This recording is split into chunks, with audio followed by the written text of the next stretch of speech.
ada beberapa perkara yang penting juga kita perhatikan dalam berdoa. Di antaranya disunahkan kita berdoa dalam kondisi bersuci. Disunahkan kita berdoa, tidak harus tidak bersuci tidak mengapa. Tapi kalau bisa bersuci lebih baik. Ya. Kemudian disunahkan kita berdoa menghadap kiblat. Seandainya tidak menghadap kiblat juga tidak mengapa. Tapi dianjurkan menghadap apa? Kiblat. Kemudian yang paling penting adalah tatkala berdoa serius. Benar-benar minta kepada Allah. Kata Nabi sallallahu alaihi wasallam, ya. Ud'ullaha wa antum muqinuna bil ijabah. Berdoalah kalian dalam kondisi yakin dikabulkan. Jadi harus husnudzon kepada Allah. Kata Allah Subhanahu wa taala dalam hadis qudsi, ana inda dhanni abdi bi falyadhunna abdi bima syaa. In dhanna khairan falahu wa in dhanna syarran falahu. Aku tergantung persangkaan hambaku kepadaku, maka hendaknya hambaku berprasangka apa yang dia sukai. Kalau dia berprasangka baik kepadaku, baginya kebaikan. Kalau dia berprasangka buruk bagiku, terhadapku, baginya keburukan. Maka seorang berprasangka baik bahwasanya Allah mengabulkan doa. Apa susahnya bagi Allah mengabulkan doa? Tidak ada ruginya bagi Allah. Tidak ada yang berkurang dari harta Allah untuk mengabulkan doa. Kenapa kita suudzon kepada Allah Subhanahu wa taala? Maka seorang berdoa kepada Allah dengan husnudzon. Jadi husnudzon kepada Allah, Allah mengabulkan. Allah telah menciptakan kita dari tidak ada menjadi ada. Allah telah banyak mengabulkan doa-doa kita sebelumnya pernah kita minta dikabulkan. Kenapa saat ini Allah tidak kabulkan? Ada apa gerangan? Maka kita husnudzon kepada Allah Subhanahu wa taala. Semakin kuat husnudzon kita, perprasangkaan baik kita kepada Allah, semakin mudah dikabulkan doa kita. Kemudian yang berikutnya, wa'lamu annallaha la yastajibu du'aan min qalbin ghafilin lahin. Kata Nabi, ketahuilah bahwasanya Allah tidak akan mengabulkan doa dari orang yang hatinya lalai. Kita kalau berbicara dengan bupati atau Pak Presiden, kita minta sesuatu, kita sambil, Pak, saya sebenarnya punya proposal, Pak, sambil lihat sana sini, enggak perhatian ya. Saya pingin kita ini, kamu ngomong sama siapa ya? Ini sambil lihat sana lihat sini, kemudian lirik enggak perhatian. Ya kalau minta serius. Minta kepada Allah serius, jangan hati kita lalai. Baca enggak perhatian ngapain? Kita minta kepada Allah, minta yang serius ya. Makanya orang yang sedang tawaf itu ya, jangan terpukau dengan bangunan-bangunan indah sekitar Ka'bah. Lagi berdoa kepada gimana berdoa? Lagi berdoa, ya Rabbana atina. Afrikanya gede banget ini Afrika. Jangan ya. Jadi doa serius. Doa serius. Kemudian juga di antara adab doa ya, kalau kita lagi berdoa ya, sebagian perkataan para ulama yaitu dengan melirihkan suara ya, melirihkan suara. Hukum asalnya seorang berdoa dengan melirihkan suara kecuali ada dalil yang menunjukkan disyariatkan untuk dibesarkan ya, sebagaimana dijelaskan oleh Syekhul Islam Zakaria Al-Ansari dari mazhab Syafi'i rahimahullahu taala tatkala beliau menjelaskan hadis Nabi sallallahu alaihi wasallam tatkala para sahabat sedang bersafar kemudian mereka bertakbir dengan suara yang keras, kata Nabi sallallahu alaihi wasallam, arbi'u ala anfusikum fa innakum la tad'una asamma wala ghaiban. Hendaknya kalian lirihkan suara kalian, sungguhnya kalian tidak sedang berdoa kepada zat yang tuli ataupun yang gaib, tetapi kalian sedang berdoa kepada Allah yang Maha mendengar. Ya, Allah sebut tentang Zakaria, idnada rabbahu nidaan khafiyya. Ya. Tatkala Nabi Zakaria berdoa kepada Rabbnya dengan suara yang lirih, ya.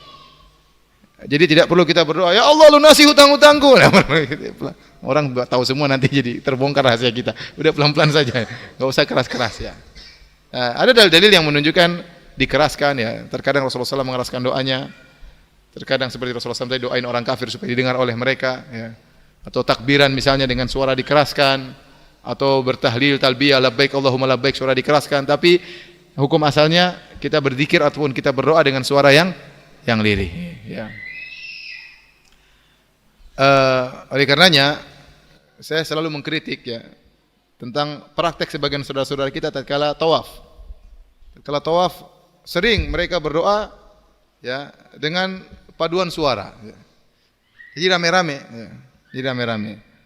Terkadang mengganggu yang lainnya. Sebenarnya tidak perlu, kecuali ya kalau tidak tahu ya diajarin sama mutawifnya dengan pelan-pelan. Tidak usah rame-rame, sampai bergemuruh itu apa tempat tawaf, tempat sa'i. Rabbana, Rabbana, atina, fid dunya. Apalagi ibu-ibu suaranya indah-indah. Nanti dilirik sama orang Afrika kan, orang Indonesia suaranya indah-indah. Banyak orang Indonesia seperti itu ya. Sebenarnya tidak perlu keras-keras seperti itu. Terkadang kayak gimana ya, janganlah. Suara lidah Allah Maha mendengar. Keluarkan dari hati, Allah Maha mendengar. Ya. Kalaupun keras tidak usah keras-keras sekali, apalagi mengganggu yang lainnya. Ya. Dan ternyata sebagian mereka terkadang doanya salah. Saya pernah mendengar Syekh Abdul Muhsin Al-Abbad bercerita, jadi ada orang berdoa di Ka'bah, mimpin yang lainnya. Jadi dia ingin berdoa supaya dosa-dosanya dikabulkan. Dia mengatakan, Rabbana la tada' lana dzamban illa ghafartah. Yang artinya, ya Rabb kami, jangan kau biarkan dosa kami. Dzamban dalam bahasa Arab artinya dosa. Nunnya disukun, dzamban. Tapi kalau di fathah, dzanaban artinya ekor. Ya. Dia salah baca. Harusnya dia baca, Rabbana la tada' lana dzamban illa ghafartah. Ya Allah, jangan kau biarkan dosa kami kecuali kau ampuni.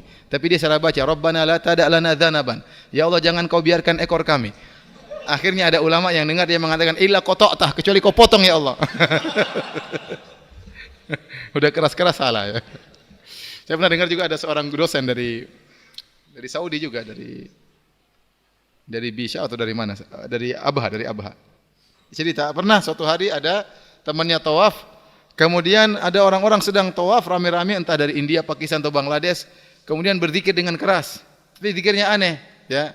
Innallah, yang lain ikut. Innallah hamuhi tumbilka firin. Bingung ini ngapain ini, ulangi. Innallah hamuhi tumbilka firin. Bahasa apa bingung. Ternyata maksudnya innallaha muhitun bil kafirin.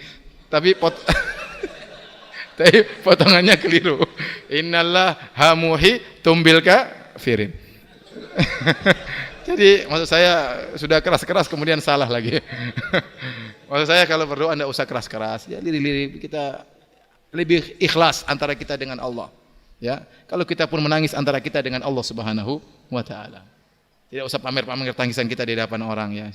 Saya tidak berbicara tentang orang lain, kita bicara tentang diri kita ya. Ya, doa yang lebih khusyuk ya, doa yang lebih ikhlas itu lebih diterima oleh Allah Subhanahu wa taala. Kemudian kalau berdoa kepada Allah harus serius, jangan ragu-ragu. Kata Rasulullah SAW, la yakulanna ahadukum Allahumma gfirli in syi'ta, Allahumma arhamni in syi'ta. Kata Nabi, jangan sekali-sekali salah seorang dari kalian kalau berdoa mengatakan, ya Allah, ampuni aku kalau kau mau ya Allah. Ya Allah, rahmati aku kalau engkau mau. Jangan liya'zam ahadukum mas'alah. Hendaknya salah seorang serius waktu berdoa. Fa inna Allah la mukriha lahu. Tidak ada yang memaksa Allah, tidak ada yang Allah merasa berat, tidak ada berat bagi Allah. Kalau Allah ampuni kamu, apa susahnya bagi Allah? Kamu dosanya sebanyak apapun. Kalau kau ragu-ragu ya Allah, kalau maafkan ya Alhamdulillah, kalau enggak apa-apa. Jangan begitu. Berdoa minta serius kepada Allah. Allah menangis, ya Allah ampuni aku. Jadi kalau minta harus apa? Serius. Tidak ada yang bisa maksa Allah, tidak ada yang berat bagi Allah Subhanahu wa taala. Jadi kalau minta serius. Makanya saya sering tegur kalau kita doain orang jangan bilang insyaallah. Ya, selamat insyaallah. Ya, jangan bilang insyaallah.